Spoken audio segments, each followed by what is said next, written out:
এটি পানী কেঁচুৱা কন্যা শিশুক পুখুৰীত দলিয়াই হত্যা কৰাৰ অভিযোগত শিমলাগুৰি আৰক্ষীয়ে শিশুটিৰ নিজ মাতৃক আটক কৰিছে। পানী কেঁচুৱা শিশুটিৰ মাতৃৰ নাম নাজমিনা খাতুন বুলি জানিব পৰা গৈছে। ধূপগুৰিৰ বাসিন্দা নাজমিনা খাতুনৰ স্বামী আব্দুল আজিজৰ পৰিয়ালটো আৰ্থিকভাৱে অতিকৈ দৰিদ্ৰ হোৱা হেতুকে নিজৰ পানী কেঁচুৱা কন্যা সন্তানটিক পুখুৰীত দলিয়াই হত্যা কৰা বুলি আটকাধীন নিজ মাতৃ নাজমিনা খাতুনে শিমলাগুৰি আৰক্ষীক স্বীকাৰোক্তি দিয়ে।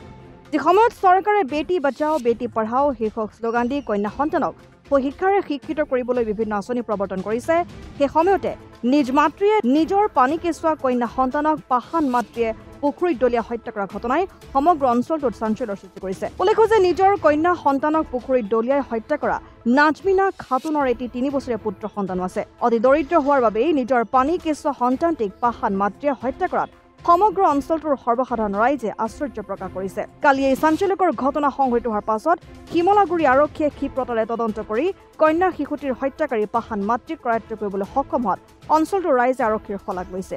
লগতে নিজ পানী কেঁচুৱা কন্যা সন্তানটিক হত্যাকাৰী পাষাণ হৃদয়ৰ মাতৃক কঠোৰৰ পৰা কঠোৰতকৈ শাস্তি প্ৰদান কৰিবলৈ স্বামী আব্দুল আজিজে দাবী জনাইছে। আমার বউ আমার মেয়েটার মাল রাইতে মাইরা হেরা যে থিয়া দিছে আদা রাইতে উড়ে হেরা কোনো নিয়ে থিয়াইছে পাকার নিয়ে ফালাই থিয়াইছে থিয়াই হেরা আবার এসে আইনে হইয়া থেকে মায়েরে ডাক দিছে, মা আমার মেয়ে নাই। এই হিন্দু কথা মারছে, বাড়ি আল্লাহ মারছে, নিজের পক্ষে শিকার গেছে। মোবাইলের নাম কি? হ্যাঁ মাই মারছে। মাকে মারিছে? মাকেই মারিল, মাই হত্যা করেছে। হত্যা করি থিয়া দিছে পাকারত ফালাইয়া। তারপরে জানাজানি হলো, আমরা জানাইলাম যে কে মারছে, মাই মারছে। 10 বছর জেল দিও আগত আগে না করে 10 বছর জেল দিও একটা আছে আর সরু দুটা আছে, একটা মারলো আর একটা আছে। কিহৰ কাম কৰে আপুনি? আপনি জোকালি কাম কৰবো, এই ৰাজমিস্ত্ৰি ঘৰ আছে না, ৰাজমিস্ত্ৰি ঘৰেৰ কাম কৰি।